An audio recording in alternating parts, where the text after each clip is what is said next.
Respire fundo, pegue seu livro, ajeite os fones de ouvido e permita que o caos se revele a você. Mergulhe fundo, pois o caos te espera. Caos condensado de Phil Heine. Capítulo 5. Brincando com o caos. Geralmente se entende por feitiçaria a aplicação de técnicas e perspectivas mágicas para provocar mudanças no ambiente material. O pensamento mais tradicional descreve o uso de técnicas mágicas para obter resultados diretos como baixa magia, enquanto a busca do crescimento espiritual, da união com o Deus superior ou de transcender o mundo material seria, claro, a alta magia. Essa distinção perpetuou a divisão do mundo em matéria versus espírito, subjetivo versus objetivo, o que reflete uma filosofia generalizada, partilhada pela ciência e pela religião, que considera as necessidades do mundo cotidiano como inferiores à metafísica abstrata. Para magistas do caos, essa distinção é artificial e um claro sinal de autolimitação. Da perspectiva caoísta, a feitiçaria é valiosa por diversos motivos. Primeiro, porque feitiços bem-sucedidos incutem na mente de quem os faz a certeza de que a magia funciona de um modo que a argumentação intelectual ou a prática sem propósito claro jamais conseguirão.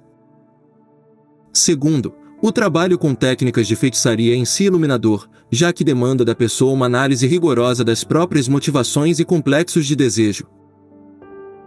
Terceiro, a própria prática da feitiçaria leva a reflexões sobre ética pessoal. Se alguém leva a sério a ideia de provocar mudanças no mundo, também precisa assumir a responsabilidade por essas mudanças.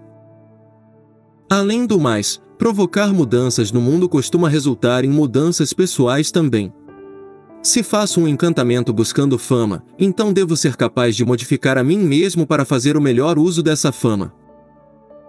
Em quarto lugar, a feitiçaria prática exige resultados identificáveis. Se opto por realizar um encanto para atrair riqueza, devo ser capaz de, em algum momento, dizer como a feitiçaria contribuiu para minha riqueza. Por fim, para ter sucesso com feitiços é preciso prestar atenção ao mundo tal como ele é, e não como gostaríamos que fosse. Um dos grandes obstáculos ao desenvolvimento mágico é o fato de que, quando o bicho começa a pegar, as pessoas se retiram para a confortável zona da fantasia e coroam a si mesmas como rainhas e reis do espaço infinito. A feitiçaria, que se ocupa de questões do mundo cotidiano, pode nos ajudar a manter o pé no chão, o que é importantíssimo para quem quer alcançar as estrelas. Magia de sigilos. A magia de sigilos, derivada do trabalho de Austin Osman Spare, já se tornou uma das principais técnicas de feitiçaria associadas ao caos. De certa forma, essa técnica representa bem os fundamentos da abordagem caoísta, uma vez que é simples, centrada em resultados, e sua eficácia não depende das crenças do indivíduo ou de suas especulações metafísicas de modo geral. Muitos dos contemporâneos de Spare acreditavam que não era possível fazer magia sem toda uma parafernália, túnicas, armas mágicas, bandeiras, altares, etc., e que era preciso entender de sistemas mágicos como a Cabala. Ao usar sigilos, Spare demonstrou que se pode fazer magia num instante, praticamente em qualquer lugar. A sigilação é uma das formas mais simples e eficazes de magia de resultados usadas por magistas contemporâneos. Uma vez dominados os princípios básicos da sigilação e após testar alguns dos métodos mais populares de projetar sigilos, você pode experimentar com a técnica até chegar a um método próprio. O processo básico da magia de sigilos pode ser dividido em 6 passos. 1. Declarar a intenção. 2. Estabelecer possíveis rotas de realização. 3. Associar o intento a um veículo simbólico. 4. Provocar a gnose ou vacuidade mental. 5. Ativar o veículo. 6. Esquecer. Declaração de intenção. A primeira etapa do processo é chegar a uma intenção mágica clara, deixá-la ao mesmo tempo tão precisa e simples quanto possível. Intenções vagas costumam gerar resultados vagos, por isso quanto mais clara for a declaração de intenção inicial, maior a probabilidade de obter resultados correspondentes. Uma conhecida minha uma vez fez um sigilo para manifestar um amor, detalhando com precisão a aparência do homem desejado, o tipo de carro que ele deveria dirigir, etc. Desnecessário dizer que o desejo dela se manifestou exatamente como especificado, mas ela descobriu tarde demais que havia esquecido de especificar inteligência ao fazer o sigilo. O namorado dos sonhos só sabia falar sobre o carro e si mesmo, e acabou se revelando um grande chato. Um dos efeitos colaterais do descondicionamento discutido anteriormente é que fica cada vez mais fácil desemaranhar os próprios padrões habituais de pensamento e sentimento, desejos e fantasias. Popularmente se acredita que magistas ficam o tempo inteiro lançando feitiços e fazendo rituais para realizar tudo o que desejam. Nada mais equivocado que isso, uma vez que magistas costumam usar feitiços para realizar desejos de forma seletiva e cuidadosa, cientes de que encantamentos feitos às pressas muitas vezes geram complicações imprevisíveis, como demonstra o exemplo que acabei de mencionar. Vejamos algumas técnicas que podem ajudar a decidir como lidar com um desejo ou intenção. Técnicas divinatórias.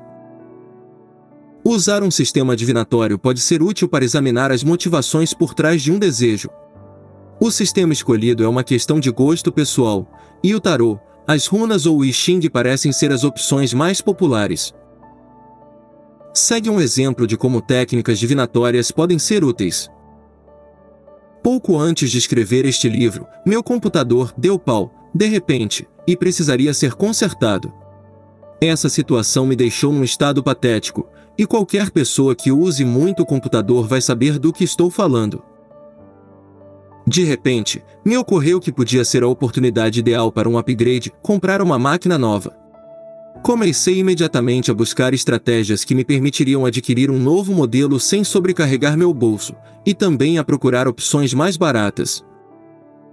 Não demorou para que minha mente fosse tomada pelo desejo de conseguir um computador, o que durou um bom tempo. Mas logo depois veio a frustração. O banco negou meu pedido de empréstimo, e as outras opções que me dariam o dinheiro necessário não eram tão viáveis no curto prazo. Eu queria um computador naquela hora. Tendo me embrenhado nessa teia de desejos e me sentindo frustrado e irritado, decidi ver o que o tarô tinha a me dizer sobre o assunto. A resposta me surpreendeu de tão clara. As cartas sugeriram que assumir uma dívida de empréstimo naquele momento teria péssimas consequências dali a algum tempo, e que não havia uma necessidade real de um computador novo. O mais realista seria consertar a máquina que eu já tinha. Senti ao mesmo tempo um alívio e uma vontade de rir. Esse incidente também me fez ver como nossos desejos podem tomar conta de uma situação e nos cegar para possíveis alternativas. Quando praticamos divinação, precisamos nos preparar para respostas ou perspectivas que não necessariamente condizem com o que queremos ver. Ajuda muito, por exemplo, encarar os sistemas divinatórios como pessoas de confiança, cujas opiniões respeitamos e de quem aceitamos conselhos prontamente. Ignorar o resultado de uma consulta oracular é nos enganar e admitir que, desde o princípio, não tínhamos o menor interesse em novas perspectivas sobre o assunto. Análise SWOT. A análise SWOT, também conhecida em português pela sigla FOFA, se refere a forças, oportunidades, fraquezas e ameaças. Às vezes pode ser útil analisar uma situação sob esses 4 aspectos antes de realizar um ato mágico. As forças, ou pontos fortes, se referem à nossa posição em relação ao resultado desejado, o que inclui as rotas disponíveis. Falaremos delas mais adiante. As informações que podem fortalecer nossa posição e qualquer coisa que ajude a nos concentrarmos nos fatores mais propensos a influências. Tudo isso deve ser listado. Já as fraquezas, ou pontos fracos, é tudo aquilo que pode interferir na manifestação da intenção. Entre as oportunidades, devemos considerar fatores como a melhor hora para o encantamento e situações que possam ampliar nossas chances de sucesso. Por fim, as ameaças se referem a qualquer possível consequência negativa do encantamento. Para usar a análise SWOT, primeiro é preciso formular a declaração de intenção em linhas gerais, superficialmente, e depois analisá-la sob os aspectos mencionados. Se você descobrir que há mais fraquezas e ameaças envolvidas no seu ato mágico, então talvez seja mais sábio considerar outras formas de lidar com o problema. No que diz respeito ao meu desejo por um computador novo agora, ao analisá-lo racionalmente pelo procedimento SWOT, logo descobri que havia mais pontos fracos e ameaças, ou riscos, do que pontos fortes e oportunidades para que meu ato mágico me garantisse mais dinheiro. Era óbvio que eu precisava seguir por outro caminho. Nesse caso em particular, fiz um sigilo para obter auxílio de outras pessoas, o que de fato aconteceu. Outras fontes de informação. Além de usar métodos divinatórios ou análises situacionais, outras fontes de informação podem ser úteis. Peça a opinião de outras pessoas, para começar. Quanto mais informações você tiver acerca de uma situação, maior será sua flexibilidade para abordá-la sob um ângulo mágico. Por exemplo, uma pessoa me abordou recentemente, em nome de uma terceira pessoa, pedindo que eu fizesse algum ato mágico para ajudar essa terceira pessoa a conseguir um relacionamento amoroso. Passei algumas horas perguntando sobre a terceira pessoa, hábitos, espaços sociais que frequentava, qualidades pessoais e assim por diante, e todas essas informações me ajudaram a decidir não só que tipo de encantamento realizar, mas também de que maneira isso deveria influenciar as questões envolvidas na manifestação do resultado desejado. Realizar feitiços para outras pessoas é muito útil para nossa própria prática. Possíveis rotas. No geral, sigilos são ferramentas excelentes na magia de resultados, seja para questões de curto ou longo prazo, cura, mudança de hábitos, inspiração, controle de sonhos, entre outras. De modo geral, costuma ser útil abrir um caminho para que a intenção se manifeste através dele. Existe um exemplo mágico clássico sobre trabalhos para atrair dinheiro que é mais ou menos assim. Frater Polteiro lança um feitiço para atrair dinheiro e espera que o multiverso faça a grana cair no seu colo. Nos meses seguintes, ele recebe uma herança pela morte súbita de parentes, é indenizado por um acidente de trabalho e coisas assim. Se tivesse garantido uma via possível para a manifestação do resultado, como escrever um livro, risos, procurar um novo emprego ou jogar na loteria, ele teria tido mais sorte. É assim que a magia costuma funcionar e demonstra que o multiverso, no mínimo, tem um senso de humor meio babaca. Associação do intento. Decidida a intenção, ela pode ser transformada em um código simbólico, um sinal no qual podemos nos concentrar com intensidades variadas, sem que, no entanto, o desenho remeta ao desejo inicial. As duas abordagens mais comuns são: monograma. Escreva sua intenção, tire todas as letras repetidas e desenhe um símbolo a partir das que sobraram. Mantra. Escreva sua intenção, embaralhe as letras até formar uma frase ou palavra sem sentido, que então será entoada. Uma alternativa é reordenar as letras de sua declaração de intenção para que formem uma outra frase, que, por sua vez, pode ser usada como mantra. Por exemplo, deseja auxílio para procurar uma casa, poderia virar o sol pode amar. Em conjunto com isso, pode-se usar outros recursos como aromas, gostos, cores, linguagem corporal e gestos com as mãos. Gnose ou vacuidade mental. Os sigilos podem ser projetados no multiverso através da gnose no geral, mas não necessariamente, dentro de um contexto mágico ritualístico. Os caminhos mais comuns para a gnose incluem giro, canto, dança, visualização, sobrecarga ou privação sensorial, e excitação sexual. O outro estado alterado possível é o da vacuidade indiferente, como um não estou nem aí. Um exemplo de sigilação por esse caminho é rabiscar sigilos enquanto você ouve uma palestra chata, mas sobre a qual você precisa fazer anotações. Ativação. Esta parte é simplesmente a projeção do sigilo no vazio ou no multiverso no auge da gnose ou vacuidade. Alguns exemplos são o orgasmo, o estado em que nos sentimos prestes a desmaiar em decorrência da hiperventilação ou o momento em que nos fazem uma pergunta sobre aquela palestra chata a qual deveríamos ter prestado atenção. É claro que a projeção do sigilo pode ser o principal tema de um ritual mágico mais ou menos ortodoxo.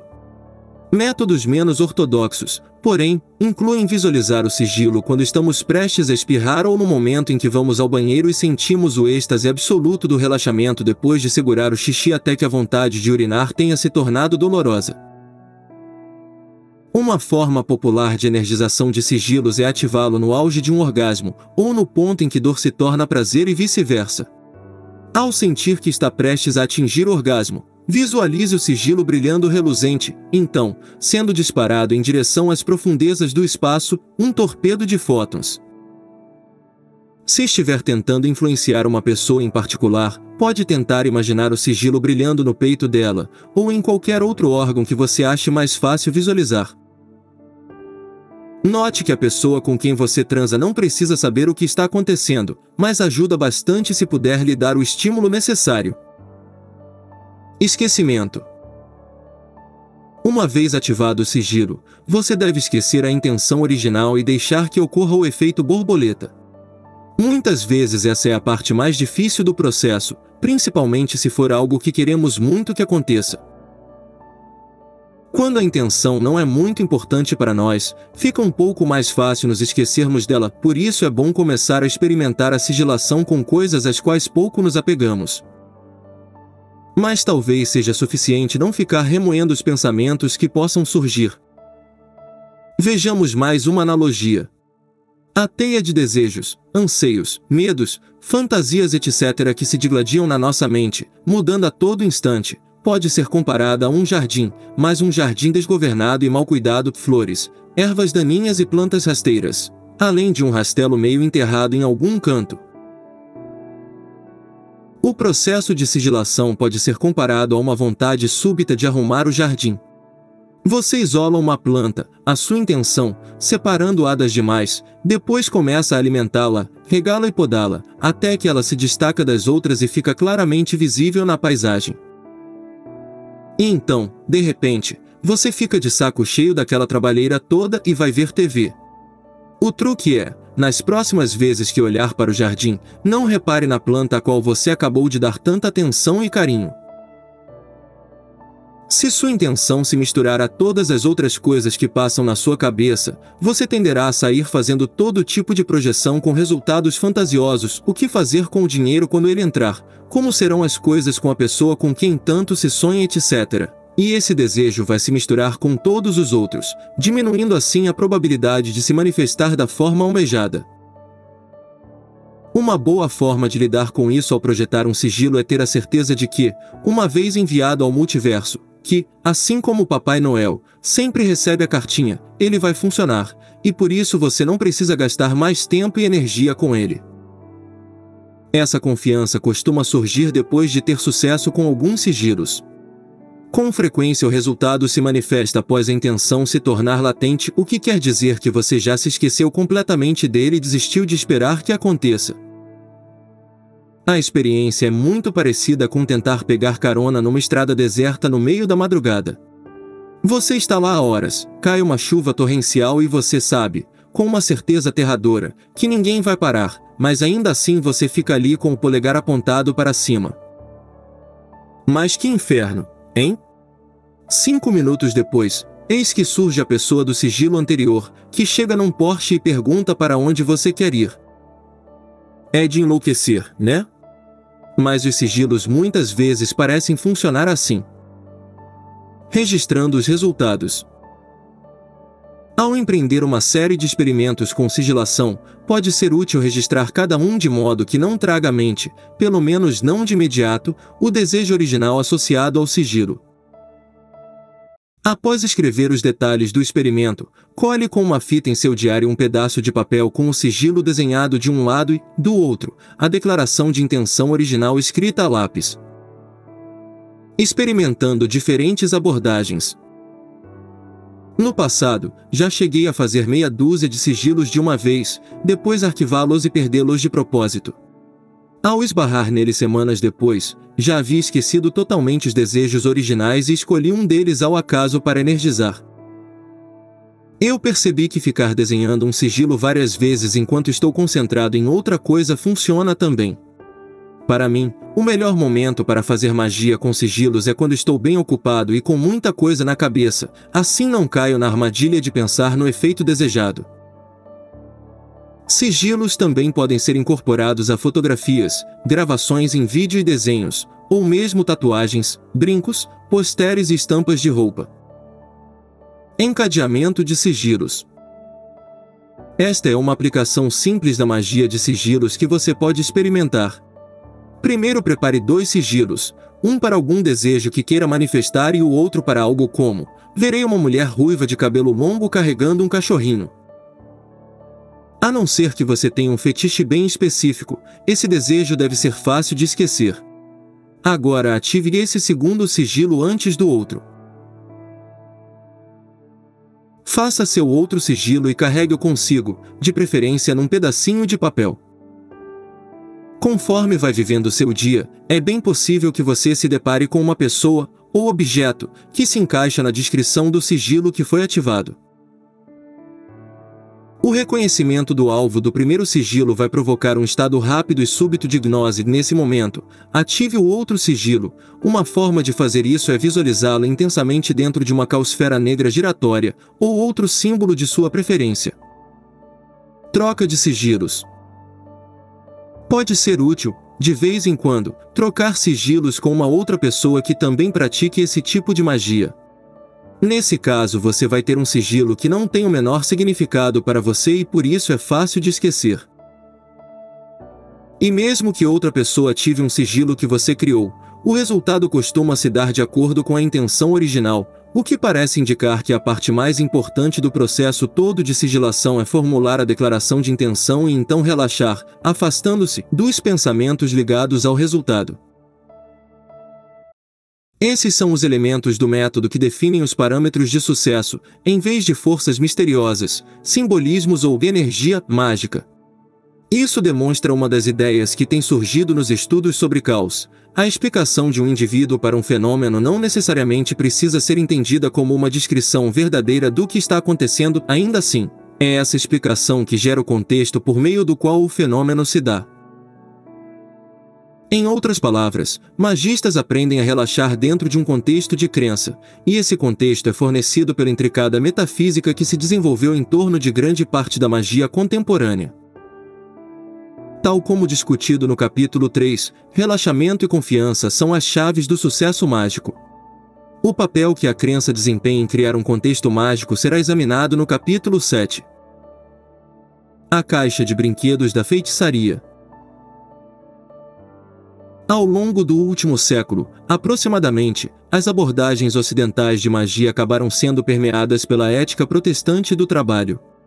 A magia costuma ser vista como uma busca séria, e, de fato, magistas falam de rituais como trabalhos. A abordagem caoísta enfatiza que a diversão e o prazer são dimensões importantes da magia, mas muitas vezes negligenciadas. A magia pode ser divertida? A brincadeira e a diversão costumam ser menosprezadas, mas são talvez duas das mais significativas experiências humanas, e a magia e a brincadeira partilham de características em comum. Ambas são definidas em contraste com o mundo do cotidiano e servem para retirar a pessoa desse mundo e colocá-la na dimensão do mítico e da lenda. Alguns aspectos dessa perspectiva da magia como brincadeira já foram mencionados, mas, além disso, a brincadeira pode fornecer uma visão útil sobre a feitiçaria. Qual a diferença entre uma criança que brinca com uma boneca e uma pessoa adulta que faz feitiçaria diante de uma imagem de cera? A pessoa que faz a feitiçaria pode estar inteiramente concentrada em seu encantamento. Ela pode saber tudo a respeito do simbolismo e das teorias que lhe permitem suspender sua descrença e trabalhar com a imagem de cera como se fosse o seu alvo.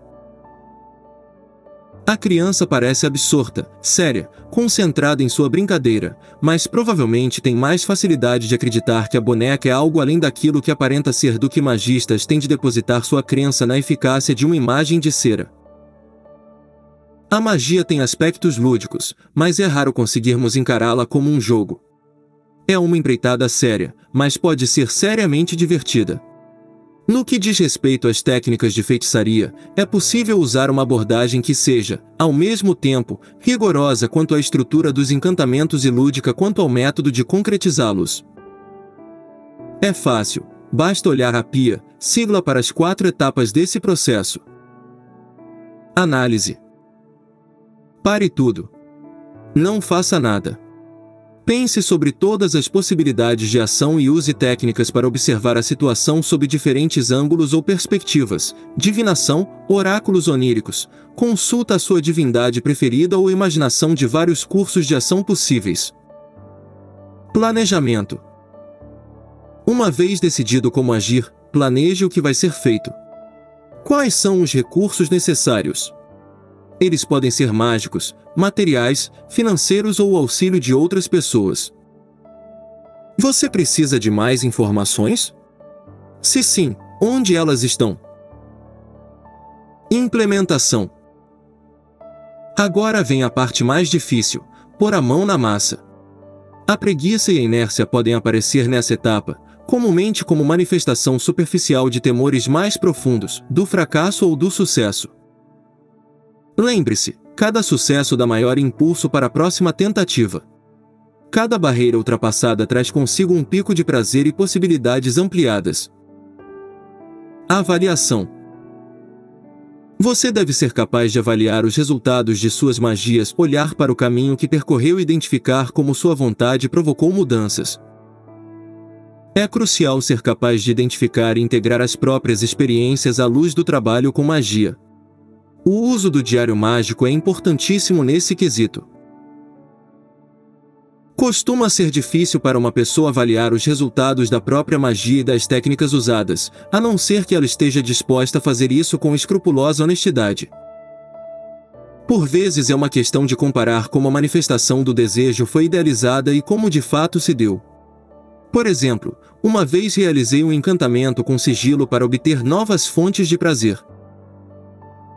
Admito que havia, por trás dessa intenção, a esperança de que eu tivesse novos encontros sexuais. Logo depois do ritual, ganhei alguns jogos de computador, o que de fato me rendeu muitas horas de prazer e me deixou propenso a acreditar que o sigilo havia dado certo. Se, no entanto, eu tivesse especificado o desejo de transar até me entorpecer e aí me aparecesse um jogo de computador, o encantamento teria falhado. Não existe uma explicação para o fracasso que abranja todas as situações, embora as pessoas gostem de recorrer a justificativas como karma, destino, correntes cósmicas, sina ou até mesmo a vontade dos deuses para explicar o porquê de algo não ter acontecido de acordo com suas expectativas. Curiosamente, fica uma sugestão implícita de que, quando um encantamento é bem-sucedido, trata-se de um reflexo da habilidade mágica da pessoa, mas, quando não dão certo, a questão é kármica. Por isso, a preparação e os principais procedimentos inerentes a um ato de feitiçaria dependem de disciplina, atenção e consciência das consequências de qualquer transformação que venha a acontecer. Isso nos deixa a opção de assumir uma postura relativamente tranquila no que diz respeito à implementação das técnicas de feitiçaria, como podemos constatar ao explorar a caixa de brinquedos de quem a pratica. Dentro da caixa de brinquedos. Massinha. Massa de modelar oferece infinitas possibilidades enquanto ferramenta mágica. Segue um exemplo de encantamento usando massinha. Depois de elaborar sua declaração de intenção, enrole a massinha em tiras e forme as letras da declaração. Medite sobre a frase, depois misture tudo e enrole a massinha até formar uma bola de novo. Enquanto modela e remodela com as mãos, use técnicas de hiperventilação e glossolalia. Sigilos podem ser traçados na massinha, enrolados e então destruídos.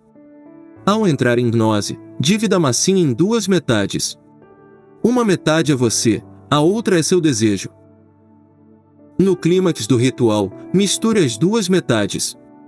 A mesma bola de massinha pode ser guardada e reusada várias e várias vezes em trabalhos de feitiçaria.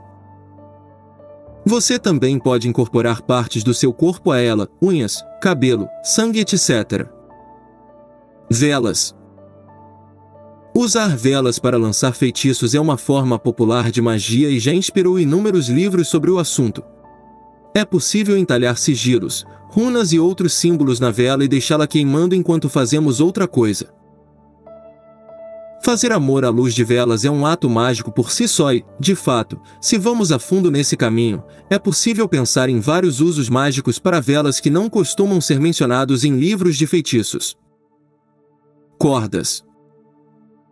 Dá para fazer muita coisa com um pedaço de corda.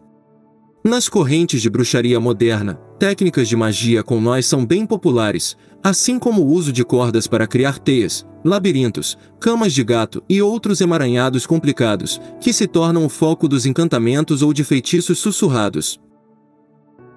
Tranças de cabelo também podem ser usadas como ferramentas de poder, ainda mais se o cabelo tiver sido sacrificado por um objetivo em particular, por exemplo, cortar o próprio cabelo para melhorar as perspectivas de emprego. Também se pode facilmente imbuir poderes míticos no cabelo de parentes ou pessoas que tinham alguma relação conosco e que faleceram. Objetos recebidos. Esse termo descreve qualquer coisa sem grandes propósitos que tenhamos ganhado, mas que é significativa por conta das circunstâncias em que a ganhamos ou por conta das associações que fazemos com ela. A coisa se torna mágica por ter sido um presente e talvez você nunca chegue a energizá-la formalmente com poderes mágicos, mas mesmo assim ela acaba indo parar na sua caixa de brinquedos Kit Mágico Altar. Objetos achados. Objetos achados são semelhantes aos recebidos, mas costumam ser coisas que apanhamos por aí sem motivo e depois ficamos com dó de jogar fora. Em algum momento, acabamos encontrando um uso para eles. Anos atrás encontrei parte de um telefone antigo. Passei a carregá-lo comigo ao longo dos meses, e de repente, comecei a escutá-lo em momentos aleatórios. A princípio era só uma forma de fazer graça com quem estivesse perto de mim, mas fui percebendo que, ao fazer de conta que conversava com uma amiga por esse telefone, ela invariavelmente aparecia e até uns 5 minutos depois do telefonema. É claro que, quanto mais eu tentasse usar o telefone de propósito para chamá-la, menores eram as chances de ela aparecer. Outros exemplos de objetos achados incluem partes de animais, pedaços de circuitos eletrônicos, coisas que provavelmente fazem parte de algo maior. Cristais. Existe uma grande comoção em torno dos cristais como um item de aplicações mágicas quase universais. Dependendo do que estamos lendo, tem poderes de cura, podem ser usados para fazer sexo seguro, ser enterrados como presentes à mãe Gaia ou usados em conjunção com linhas de lei para contatar golfinhos. Esse mau uso já foi até mesmo considerado fator decisivo da queda do Império de Atlântida. Num nível talvez menos prosaico, eles podem ser usados para screen. O Dr. John Dee, por exemplo, usava uma bola de cristal de obsidiana em seus experimentos mágicos. Desde a antiguidade, cristais também são usados como talismãs, e qualquer bom livro sobre o assunto fornecerá uma lista de atribuições simbólicas para os cristais. Algo que o pessoal do New Age tem ignorado é o uso deles como armadilhas para espíritos. Trata-se de uma prática bem tradicional, e há muitas histórias de entidades atraídas e aprisionadas em cristais e outros receptáculos. Claro que, assim como podemos aprisionar uma entidade num cristal, também podemos designá-lo como um lar para elas. Cristais podem ser usados como objetos pessoais de poder e, no mínimo do mínimo, ficam bem bonitinhos no altar. Dominós e dados. Esses objetos têm associações óbvias com jogos e também são usados em técnicas divinatórias. Madeira. Pedaços de madeira podem ser úteis às vezes. Dá para escrever runas e sigilos num palitinho de sorvete para transformá-lo num talismã discreto. Martelar um prego num pedaço de madeira pode ser o componente físico de um ato de feitiçaria. Giz e giz de cera. O giz é uma ferramenta mágica negligenciada nas abordagens mágicas tradicionais, usado para traçar círculos, triângulos e nomes complicados no chão. O giz de cera, obviamente, pode ser usado para criar imagens, yantras, etc. Pêndulos. Um pêndulo pode vir a calhar em certas situações, sobretudo para encontrar objetos perdidos ou escondidos. Teve pelo menos 2 ocasiões em que apareci na casa de amigos e os encontrei revirando metodicamente a casa em busca de um item pequeno, mas aparentemente importante. Percorrer o cômodo devagar com um pêndulo acabou revelando o item perdido em locais inesperados. Os pêndulos também podem ser usados com o mesmo fim sobre mapas ou para responder a perguntas simples de sim ou não. Muitas vezes pode ser útil realizar atos divinatórios sem recorrer a sistemas complexos como runas ou tarô, e até mesmo a leitura de folhas de chá, que costuma ser desprezada e desconsiderada por magistas, pode ter sua utilidade. Balões. O ato de inflar um balão pode ser usado para projetar uma intenção mágica. Outra opção seria ativar um sigilo conectando a um balão de gás hélio e depois soltá-lo na atmosfera. Estourar um balão também é uma boa forma de gerar o clímax de um ritual e, claro, é possível considerar correspondências de cor na hora de escolher o que for utilizar. O verdadeiro adepto pode até mesmo usá-los para criar formas que representem fetiches ou animais. Estatuetas. Vários anos atrás, encontrei um pichi de cerâmica na minha casa. Era a lembrancinha de uma viagem de férias. Um dia, decidi dar a ele a habilidade de encontrar coisas que estivessem perdidas pela casa. Sempre que eu perdia algo, ia até ele para perguntar onde o objeto estava e então continuava procurando. Depois de encontrar o objeto perdido, eu voltava e agradecia, e às vezes colocava uma moeda de prata embaixo dele. Com o tempo, esse procedimento começou a funcionar muito bem, e consegui convencer outras pessoas da casa a perguntar para ele onde estava aquilo que perdiam e, depois que encontravam, a voltar e agradecer. Essa é uma forma bem básica de evocação mágica, e ao longo dos anos descobri que a maneira mais eficaz de alimentar um espírito é atribuir a ele quaisquer sucessos associados à sua esfera de operação e desenvolver uma relação com ele. Armas mágicas. Os exemplos dados até aqui são apenas algumas das possibilidades para o uso de objetos do cotidiano na prática de feitiçaria.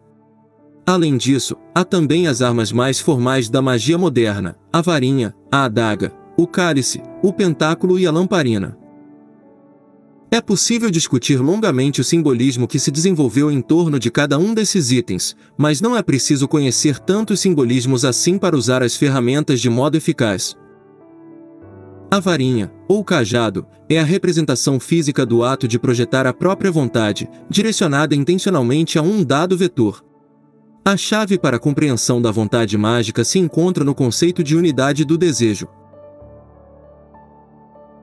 Na contramão de juramentos, promessas e abstenções, que servem apenas para criar conflitos na mente, magistas procuram a unificação do desejo antes de agir, daí a importância da preparação para atos de feitiçaria. A varinha também representa o ímpeto inicial de começar um projeto. Com frequência se usa a adaga em rituais mágicos como uma extensão do próprio dedo. Ela é usada para traçar sigilos, pentagramas e outros símbolos mágicos no ar. À adaga são atribuídas as qualidades de análise e discernimento. Qualquer adaga mágica, portanto, tem a eficácia limitada à habilidade de análise e discernimento sobre si mesmo ou uma situação, não importa de quem a usa. Daí a importância do planejamento e de desmembrar o objetivo pretendido nos diversos passos e elementos que o constituem. O cálice é usado como um receptáculo físico de transmissão. Assim sendo, em um ritual é possível enchê-lo de vinho, ou outro fluido, que então é carregado por meio de um ato de invocação e depois consumido pelos participantes. Pode-se usá-lo também para scrying. Assim, ao cálice são atribuídas todas as técnicas por meio das quais se liberta a percepção do diálogo interno ou da ânsia de resultados, como nos estados oraculares de consciência, no uso do tarô, em sonhos ou no silêncio mental. O pentáculo representa o processo de síntese e é o objeto por meio do qual os resultados do trabalho mágico se tornam manifestos e são compreendidos. Em rituais, os objetos a serem carregados com poder mágico podem ser colocados sobre o pentáculo. Por fim, a lamparina é a representação física da inspiração. Ela costuma aparecer acima da cabeça de personagens de desenho animado na forma de uma lâmpada elétrica. Na magia ocidental tradicional, a ideia de divindade e de sagrado anjo guardião são dois aspectos da lamparina, embora também possa ser um objeto de fetiche primitivo ou um símbolo que, com o tempo, foi associado à gnose e à inspiração. É importante lembrar que o desenvolvimento das qualidades necessárias para a magia é mais útil que seus invólucros físicos. Há um velho princípio que afirma que as armas mágicas devem ser construídas pela própria pessoa que as utiliza, ganhadas de outros ou encontradas de formas inesperadas. Da mesma forma, o ato de guardar dinheiro para poder adquirir uma ferramenta ocultista, especialmente se você precisou fazer algum tipo de sacrifício para isso, como caminhar até o trabalho para economizar, também confere ao objeto esse caráter especial. Embora seja útil ter armas físicas para uso ritual, é igualmente esclarecedor compreender sua operação em outros âmbitos. Por exemplo, meu desejo de escrever e a decisão de escrever sobre feitiçaria são operações da varinha. O uso da linguagem para ordenar e analisar meus pensamentos e o próprio ato de escrever são a adaga. A tela do computador na qual minhas palavras aparecem diante de mim, sugerindo novas ideias e associações enquanto as escrevo, é o cálice, e o texto impresso que resulta disso, manifestando todo, é o pentáculo. A lamparina, nesse caso, é qualquer técnica iluminativa usada para facilitar o livre fluxo da criatividade. Como qualquer outro jogo, a feitiçaria depende mais das qualidades e habilidades de quem joga do que dos arredores físicos ou do equipamento usado. De forma semelhante, tanto os jogos quanto a magia têm um quê de absurdo. Talvez você ache incompreensível que outras pessoas deem tanta importância ao resultado de um jogo de futebol, e ao mesmo tempo você não ter o menor problema em acreditar que rabiscar símbolos planetários em uma vela pode provocar mudanças no mundo. Ou ainda, talvez você saia por aí vociferando sobre a soberania do seu time, mas se espante ao ver ocultistas malucos discutindo quem é que pratica a autêntica magia tradicional. Mas tanto a feitiçaria quanto os jogos exigem prática, suspensão da descrença e gnose, essa interrupção do diálogo interno que pode durar de alguns segundos a várias horas. Feitiçaria pertinente. Para ser eficaz, sua prática precisa ser pertinente às mudanças na sua vida. Seria melhor compreendê-la como uma forma de maximizar nossa eficiência dentro de diferentes esferas de ação, e não tanto como uma forma de descolar um almoço grátis do universo. Por exemplo, não faz muito sentido realizar um encantamento para conseguir um emprego novo se você acaba arruinando todas as entrevistas que aparecem porque sua falta de confiança é grande demais. Costuma-se dizer que a magia parece funcionar pela via mais fácil possível, e é preciso ter isso em mente. Por fim, gostaria de encerrar essa parte passando por algumas das áreas em que mais se usa a feitiçaria como forma de intervenção. Proteção. Feitiços de proteção fazem sucesso, mas o que exatamente significa proteção? Proteção contra terremotos, assaltos, meteoros ou o quê? Proteção quer dizer segurança? Todas as questões de segurança são relativas. Por que você deseja proteção? É por ser uma pessoa desastrada, ou não olhar por onde anda? Se for esse o caso, então use técnicas que tragam sua atenção para o que lhe cerca. Cultive o senso de perigo e alerta discutido no capítulo 3. Há também a questão de proteção contra ataques mágicos, um assunto que às vezes preocupa ao ponto da obsessão. Bem, não vale a pena se preocupar com isso, porque raramente há um ataque acontecendo de fato. 99% dos ataques mágicos são auto-infligidos, e nenhum magista eficaz, que dê atenção à própria reputação, vai algum dia admitir ter sido vítima de um ataque mágico e ter deixado por isso mesmo pelo menos na hora. Geralmente as pessoas que saem por aí reclamando de ataques mágicos estão tentando encobrir alguma imperfeição ou problema gritante em si mesmas, além de padecerem da sensação de que são mais importantes do que de fato são. Repito, é mais útil ter um senso de perigo e ser capaz de manter os pés no chão, por assim dizer.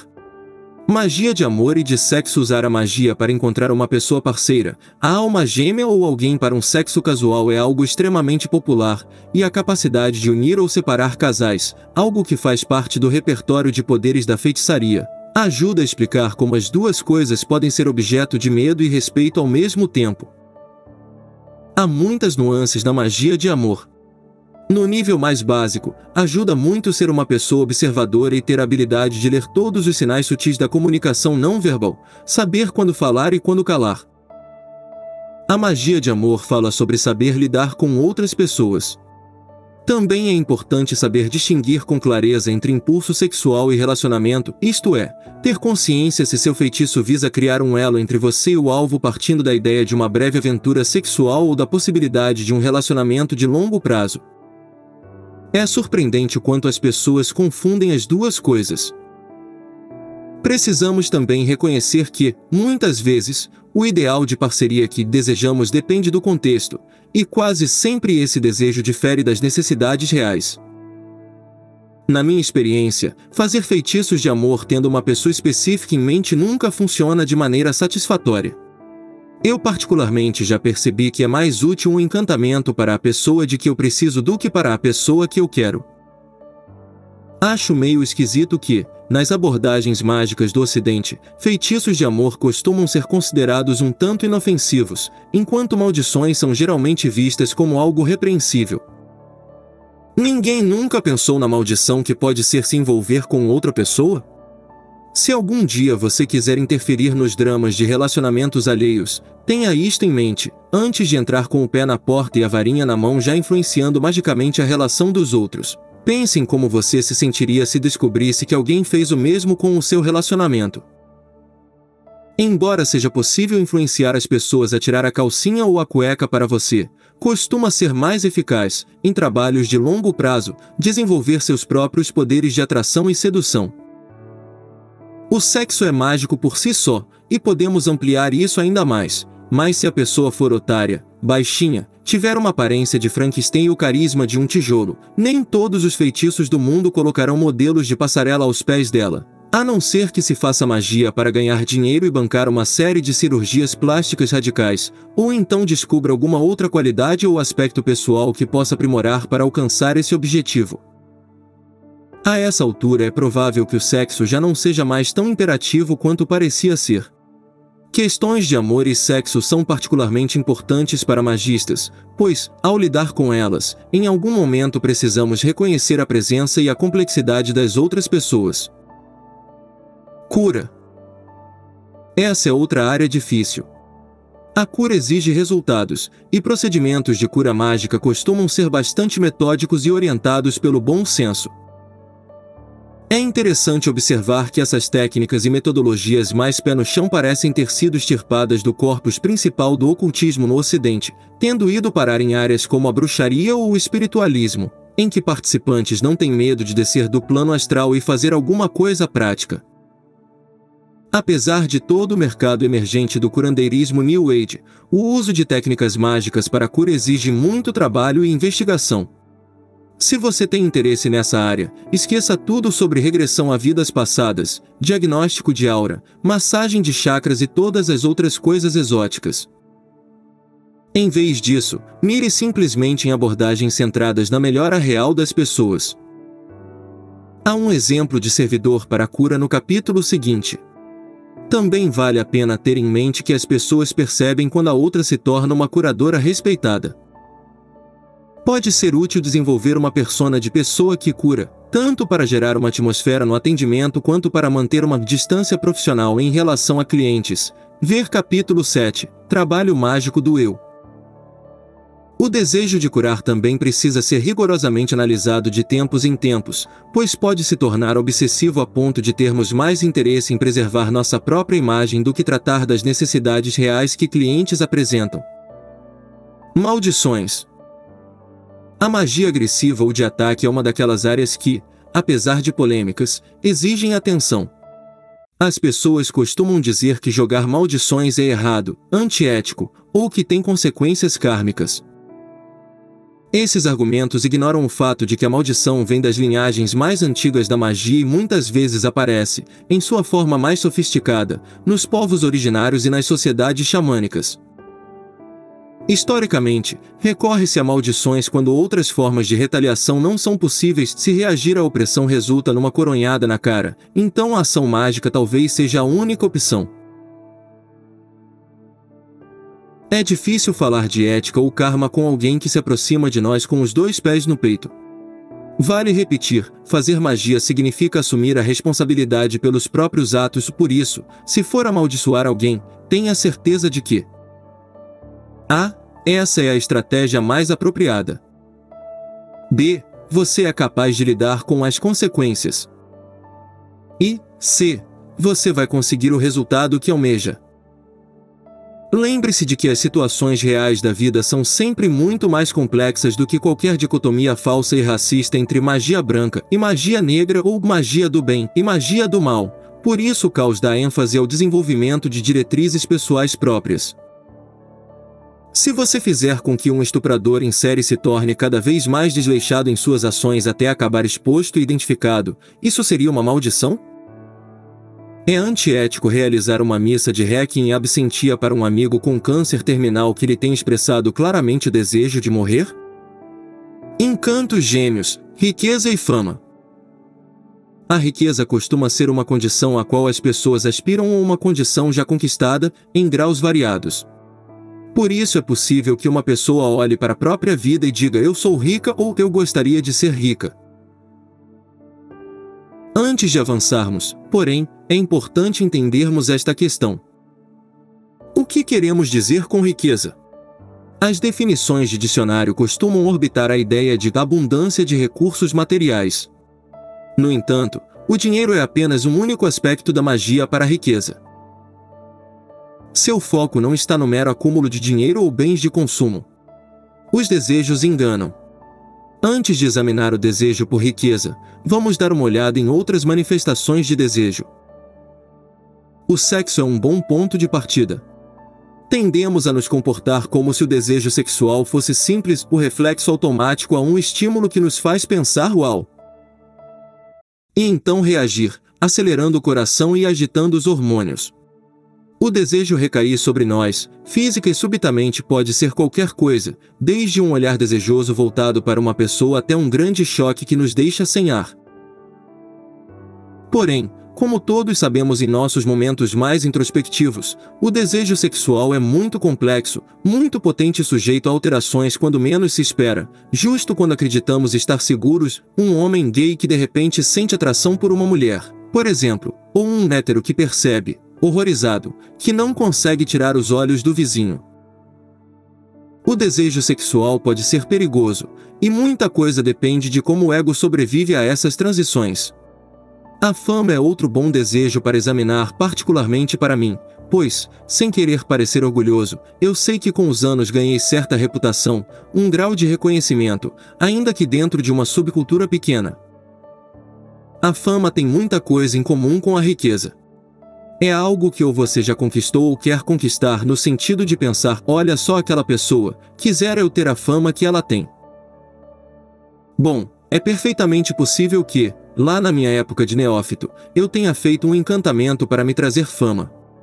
Mas, até onde sei, em nenhum momento eu disse a mim mesmo ao fazer isto, vou me tornar famoso ou quero virar um nome na cena ocultista.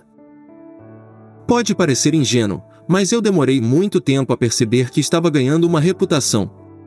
O que eu fiz? Primeiro, comecei a escrever. Comecei a escrever porque queria revistas sobre ocultismo, mas não tinha dinheiro para pagar a assinatura. Fui motivado a escrever. Todas as editoras de revistas de ocultismo estão sempre procurando por novos autores. A suma sacerdotisa do meu coven me incentivou a escrever. Descobri que isso era um ótimo modo de botar os meus pensamentos em ordem. Então comecei a pegar gosto pela escrita.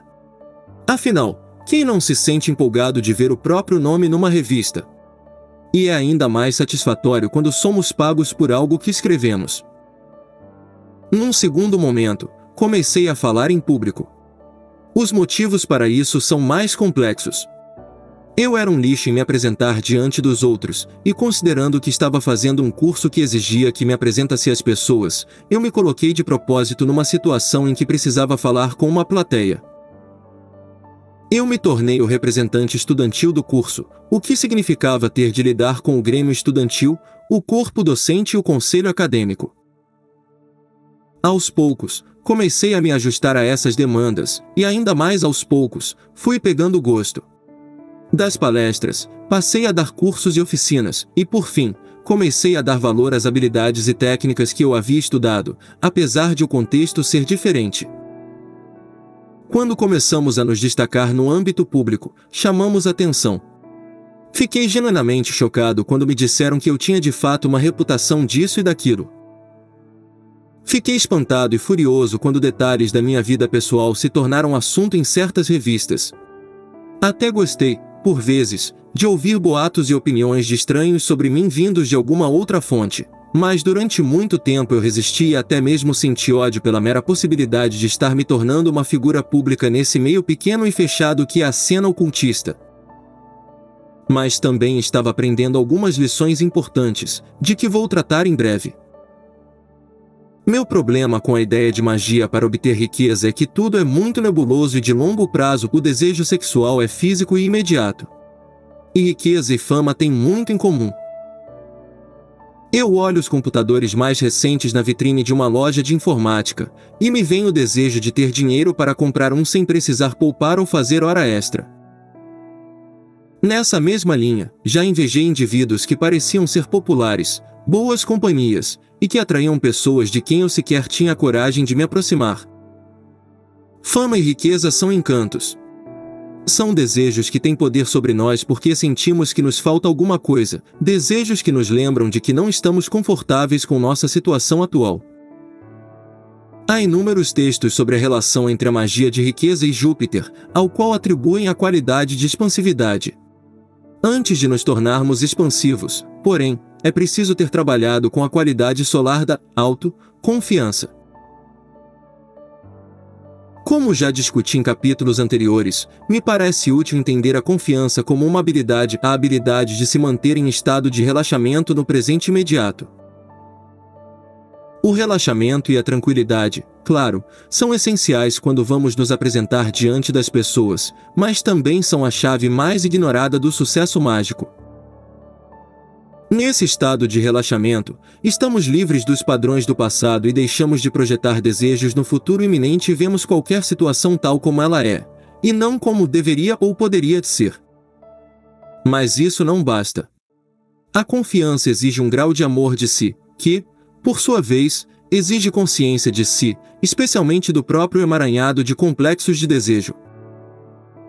Os desejos superficiais normalmente são truques do ego para disfarçar alguma coisa que não suportaríamos admitir conscientemente. Tais conflitos acabam virando nêmesis de magistas. Um homem pode sublimar seu desejo por rapazes mais novos tornando-se um mestre escoteiro, padre ou fazendo trabalho voluntário com jovens, mas por quanto tempo ele consegue manter essa fachada? A partir do amor de si da magia solar, nós saltamos para a dinâmica da magia de amor. Enquanto não aceitarmos a nós mesmos, jamais seremos capazes de aceitar as outras pessoas como seres independentes e continuaremos condenados a nos decepcionar, de novo, quando os outros não agirem do modo como deveriam. Para agir de modo expansivo com as outras pessoas, é preciso aprender a ter uma boa interação com elas. É preciso prestar atenção às outras pessoas e estar consciente, é claro, de como elas nos veem. O que mais é necessário? Marte, a magia da energia, das pulsões, da determinação, da disciplina e do sangue frio. A postura firme de um franco-atirador esperando o momento certo de puxar o gatilho.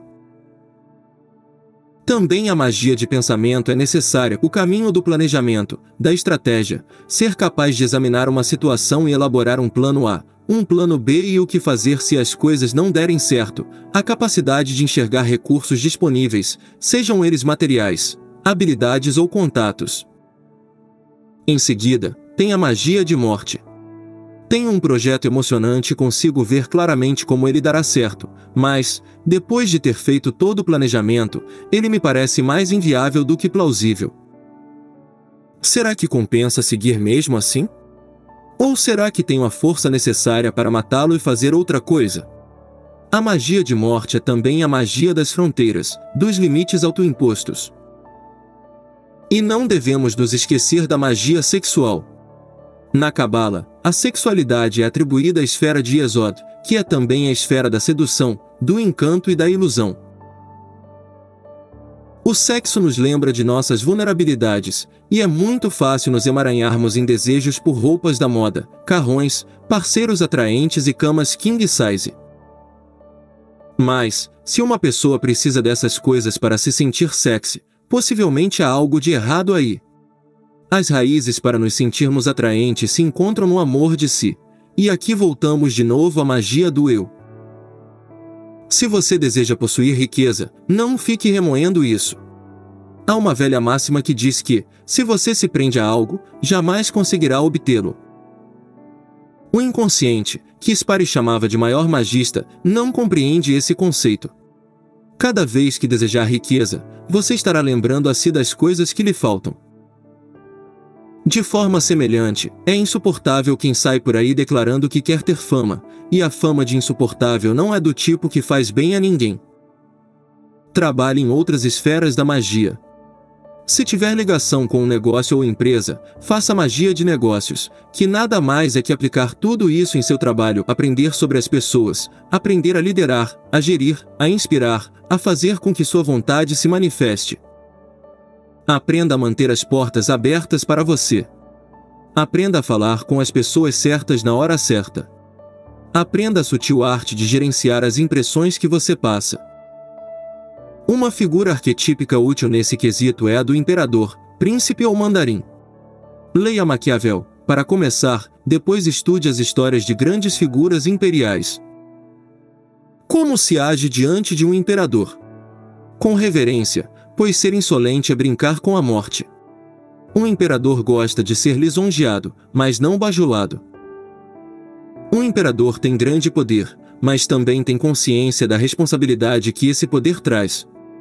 Imperadores são conhecidos por sua expansividade.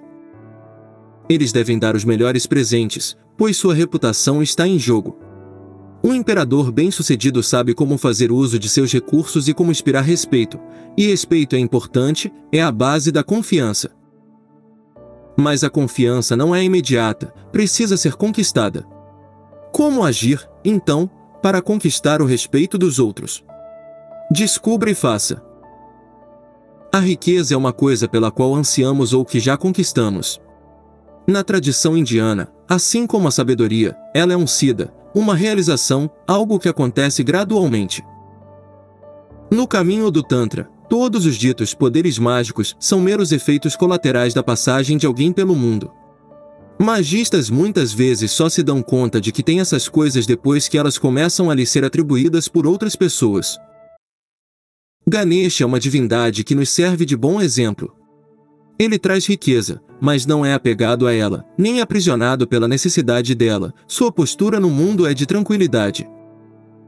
Sendo assim, como podemos chegar a uma boa definição para a magia de riqueza? Eu diria que é o processo de aprendermos a reconhecer e a desfrutar nossas circunstâncias imediatas. A expansividade é caracterizada por alto astral, generosidade e disposição para conversar, três aspectos que implicam tranquilidade com o presente imediato. Magia de mãos vazias. A marca de uma prática avançada de feitiçaria é a magia de mãos vazias, ou seja, a prática sem o uso de quaisquer ferramentas físicas ou ambientes formalizados. A prática da visualização, uma autoconfiança tácita que quase beira a arrogância e a habilidade de libertar um desejo estabelecido das amarras do complexo do eu são pré-requisitos, todos os quais são desenvolvidos por meio de uma prática mais formal de feitiçaria. Essa forma avançada de prática envolve apenas uma série de gestos e depende da visualização ou do faz de conta para criar o espaço necessário para a ação mágica. Pessoas de sucesso na feitiçaria não precisam se cercar de ícones de riqueza material, mas, mesmo assim, parecem ter sorte ou uma facilidade para estar no lugar certo na hora certa. Quem pratica feitiçaria de forma eficaz é quem presta atenção ao que acontece na própria vida, notando os padrões ocultos que permeiam o aparente caos do dia a dia e reconhecendo os momentos de intrusão da coincidência fortuita. Embora possam declarar que têm um alto grau de sucesso, magistas eficazes muito provavelmente agem seletivamente, escolhendo o foco de suas práticas.